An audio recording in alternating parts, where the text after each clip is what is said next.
আলো নাতুণী চিঠি সিনা পড়ে আকি চিঠি পড়ি সারি অছি যাবা কি এই মধুবন সাকি 1948 মସିହା ଜାନୁଆରୀ ମାସରେ ମହଙ୍ଗାଠାରେ ଜନ୍ମଗ୍ରହଣ କରିଥିବା ଆମର ଅଲିଉଡ୍ ଇଣ୍ଡଷ୍ଟ୍ରିର ଆପଣମାନଙ୍କର ପ୍ରିୟ କମେଡିଆନ୍ ଜୟରାମ ସାମଲ 1975 ମସିହାରେ ସେ ଅଲିଉଡ୍ ଇଣ୍ଡଷ୍ଟ୍ରିରେ ପାଦ ଥାପିଥିଲେ।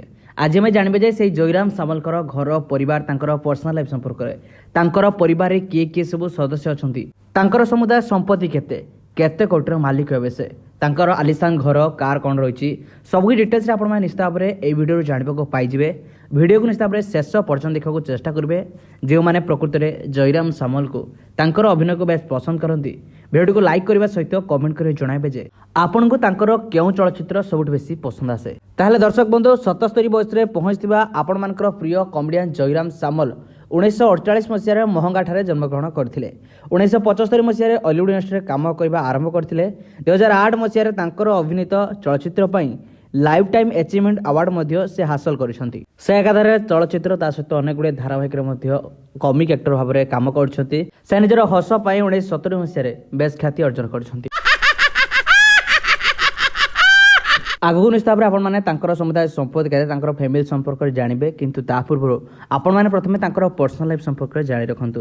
1975 ଯାଯାବର, କ୍ରିଷ୍ଣା ସୁଦାମା, ଏ ନୁହେଁ କାହାଣୀ ଏମିତି ପାଖାପାଖି 70ରୁ ଅଧିକ ଚଳଚ୍ଚିତ୍ରରେ ସେ ବର୍ତ୍ତମାନ ସୁଦ୍ଧା କାମ କରିସାରିଛନ୍ତି। ପିଲାଟି ବେଳରୁ ତାଙ୍କୁ ଆକ୍ଟିଂ ପ୍ରତି ବେଶ ଆଗ୍ରହ ରହିଥିଲା। ପାଠପଢ଼ା ଛାଡ଼ି ସେ ଆକ୍ଟିଂ ଶିକ୍ଷା ଆରମ୍ଭ କରିଥିଲେ ଏବଂ ପ୍ରଥମେ ସେ ଷ୍ଟେଜ୍ ଶୋରେ କମେଡ଼ି କରିବା ଆରମ୍ଭ କରିଥିଲେ ଏବଂ ବହୁତ ଘାତ ପ୍ରତିଘାତ ପରେ ସେ ଆକ୍ଟିଂ କରିବାର ସୁଯୋଗ ପାଇଥିଲେ ଏବଂ ଆଜିର ଦିନରେ ସେ ଜଣେ ସଫଳ ଅଭିନେତା। ଯଦିଓ ବର୍ତ୍ତମାନ ସମୟରେ ସେ ଏତେଟା ଚଳଚ୍ଚିତ୍ରରେ ନଜର ଆସୁନାହାନ୍ତି ସତ, ହେଲେ ଦର୍ଶକମାନେ ତାଙ୍କର ଅଭିନୟକୁ ଆଜିର ଦିନରେ ମଧ୍ୟ ସେମିତି ପସନ୍ଦ କରୁଛନ୍ତି। ତେବେ ଆପଣମାନଙ୍କୁ ଜୟରାମ ସାମଲଙ୍କର କେଉଁ ଚଳଚ୍ଚିତ୍ର ସବୁଠୁ ବେଶୀ ପସନ୍ଦ, ଆପଣମାନଙ୍କର ଫେଭରେଟ୍ ଚଳଚ୍ଚିତ୍ର କେଉଁଟା ଜୟ ଭାଇଙ୍କର, ନିଶ୍ଚିତ ଭାବରେ କମେଣ୍ଟ କରି ଜଣାଇ ରଖନ୍ତୁ। ତା ଦର୍ଶକ ବନ୍ଧୁ ଜୟରାମ ସାମଲଙ୍କର ପରିବାର କହିଲେ ତାଙ୍କ ସ୍ତ୍ରୀ, ତାଙ୍କ ପରିବାରର ସବୁ ସଦସ୍ୟଙ୍କୁ ମଧ୍ୟ ନିଶ୍ଚିତ ଭାବରେ ଏହି ଭିଡ଼ିଓରେ ଦେଖିବାକୁ ପାଇଯାଇଥିବେ। ବର୍ତ୍ତମାନ ଆସନ୍ତୁ ଜାଣିବା ତାଙ୍କର ସମୁଦାୟ ସମ୍ପତ୍ତି କେତେ।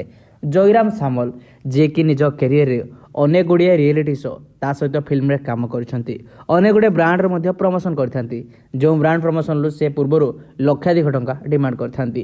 ଯଦିଓ ବର୍ତ୍ତମାନ ସମୟରେ ତାଙ୍କର ବୟସ ଅଧିକ ହୋଇଗଲାଣି, ସେଥିପାଇଁ ସେ ଏତେଟା ଆକ୍ଟିଂରେ କିମ୍ବା ବ୍ରାଣ୍ଡ ପ୍ରମୋସନରେ ନଜର ଆସୁନାହାନ୍ତି। ବର୍ତ୍ତମାନ ସମୟରେ ଆସନ୍ତୁ ଜାଣିବା ସେ ଫିଲ୍ମରୁ କେତେ ଟଙ୍କା ଉପାର୍ଜନ କରନ୍ତି। ଗୋଟିଏ ଫିଲ୍ମର ପାଖାପାଖି ସେ 2 ଲକ୍ଷରୁ ଅଧିକ ଟଙ୍କା ଡିମାଣ୍ଡ କରିଥାନ୍ତି।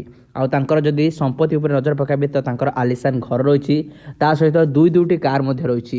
ଗୁଗୁଲ ୱିକିପିଡ଼ିଆ ରିପୋର୍ଟ ମୁତାବକ ତାଙ୍କର ସମୁଦାୟ ସମ୍ପତ୍ତିର ଆନୁମାନିକ ମୂଲ୍ୟ ପାଖାପାଖି 4 କୋଟିରୁ ଅଧିକ ରହିଛି।